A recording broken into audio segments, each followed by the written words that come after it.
5 minutos del Espíritu Santo. 13 de mayo.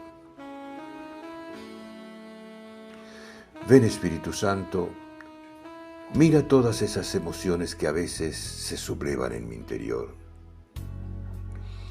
Mira mis nerviosismos, mis arranques de ira, mis reacciones de agresividad, todas las veces que me indigno y me resiento por las cosas que me dicen o por los errores y las imperfecciones de los demás.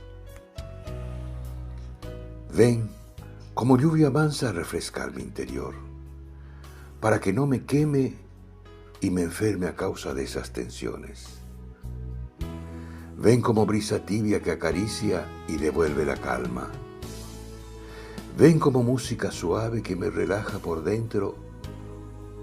Ven como amor y ternura que me ayuda a comprender a los demás. ¿Para qué quiero esos nerviosismos y resentimientos?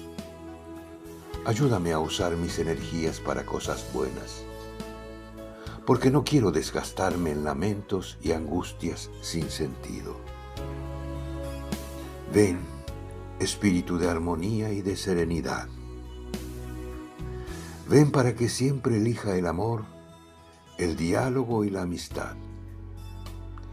Ven para que sepa reaccionar con amor, para que pueda vencer el mal con el bien,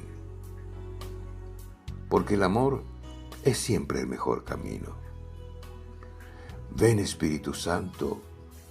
Amén. Cardenal Víctor Manuel Fernández.